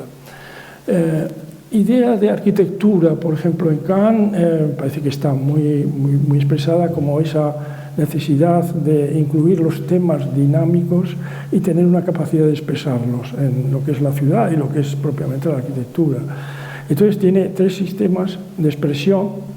Me encanta esto de que se busque la manera de expresarse para lo que es el movimiento del tráfico en la ciudad, siguiendo un poema, una manera de hacer de Joseph Albers. Nunca se ha dicho que yo sepa, pero yo creo que Joseph Albers influye mucho en Kahn, en Louis Kahn. Ese verso que dice de los ríos, vas saltando, ríos, puertos, canales y muelles, son como lo que ocurre, el sol brilla, el sol brilla, más y el agua se evapora, aparecen las nubes y el sol brilla menos brilla el sol, menos se evapora el agua, pues al salir el sol. Da capo, me encanta, da capo y vuelve arriba, que es muy parecido a esto. Yo creo que influye en Kahn. Y lo mismo los dibujos de flechitas que vienen de Klee. Klee hizo muchos dibujos porque le interesaba mucho la expresión de lo dinámico. Y la expresión de lo dinámico en todos estos dibujos se ve muy claramente, con flechitas repetidas insistentemente que aparecen en todo el tráfico señalado de la ciudad. Kahn distingue entre lo que es la arquitectura como algo sólido, estable, y un movimiento en torno, en una dinámica febril casi, con todo lleno buscando los puentes, los muelles, buscando los puertos, etc. Bien, bueno, En cierto modo, aquí acabo, es mi aportación, una especie de idea de la arquitectura en el flujo de las energías, de unas energías que van mucho más allá de su concentración en una imagen o en un cuerpo, y nada más. Pues muchas gracias por su atención y paciencia.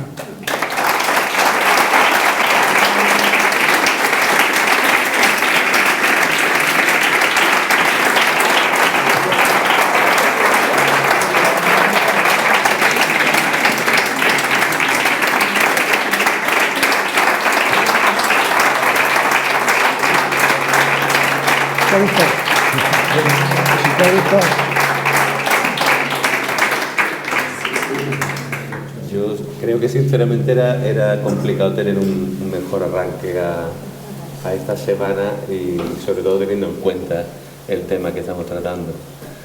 Creo que ha sido un acierto, ¿no? Por lo menos yo estoy completamente convencido de ello. Muchas gracias, Juan. Muchísimas gracias a vosotros y la paciencia que habéis tenido, porque se ha hecho muy largo. Pero bueno. Es tarde, no sé si alguien le gustaría hacer algún comentario, Juan, aprovechando que lo tenemos aquí. No sé si a alguien le apetecería. Gracias a todos, y bueno, mañana continuaremos con una serie de sesiones que vamos a desarrollar martes, miércoles y jueves, con unos conversatorios entre distintos arquitectos y distintos artistas que creo que van a ser muy interesantes. Os invito a que... Muchas gracias. Bueno. ¿Te ha gustado? Sí, ya lo veo. No sé, la gente...